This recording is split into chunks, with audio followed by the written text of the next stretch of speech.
Hey guys, and welcome back to another beginner series lesson.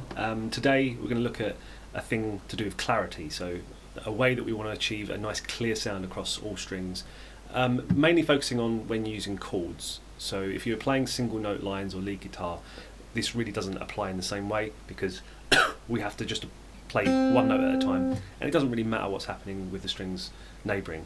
Now when we play a chord, we obviously want to hear each note clearly between each string, okay? So there's no loss of clarity between each note. Now what commonly happens is that that nice clear sound will become a little bit more like that, and you can hear a lot of the notes are being cut off, so it's not a very clear sound. So the first thing to think about when you do this is a really basic one. It's nothing to do with the real focus of this lesson, but something just to check, and that is that if you're playing a note, if I'm trying to play the 3rd fret of the A string and I'm not snug against the fret like that, if I move back a little bit too far, you'll notice you're getting that unwanted buzz, and even to the point of moving it too far back, there's no note coming out, we're getting that muted sound again. Now, two things happen when you're doing that. Is one, obviously you get a very bad sound, but if you do achieve a good sound, the further back you are, you're actually pushing a lot harder than you would need to if you get very close to the fret. So accuracy of position will help an awful lot with just being a little bit lighter on your touch, and your fingertips will be thankful for, you know, not pushing so hard just to get that note to ring. So that's a basic one. Now the main focus of this one is to actually look at the angle of the fingers. So the difference between the first two examples I played,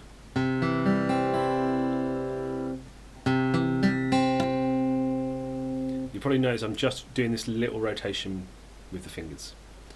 Now you don't really want to think of it as like, where should my wrist be and all this kind of stuff. It's really simple idea of, if you play a note and your finger is leaning towards the floor, okay, it's not at a nice 90-degree angle. If it's leaning towards the floor, you're naturally going to touch the next string. So if I play my A string, I get the note, but then my D string, you can hear, is being cut off.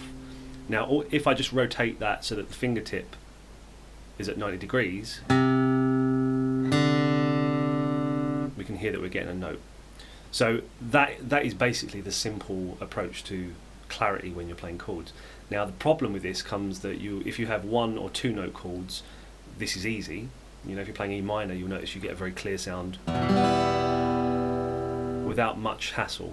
When you're playing something that stretches over multiple frets or uses, you know, 3 or more fingers, you're going to find that your hand doesn't like that, because you know, as our hands are being used most of the time, we like using them as a collective. You know, it's a supportive thing.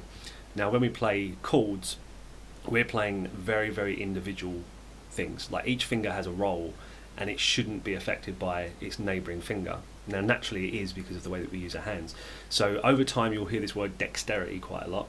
And this is just a way that you build up muscles of individual fingers, so you get a lot more control over each finger rather than the hand kind of moving. And you'll notice this, like early on, players try and play a chord and they'll try and think about moving a finger, and they'll move the wrong finger, or it just won't move at all because the muscle isn't quite developed enough. So when you're playing these, what you want to try and look at first of all is that your joints are nice and bent. Okay, so the knuckles are bent and the joint at the top is bent as well. You don't want flat, straight fingers, because that's going to mute the strings.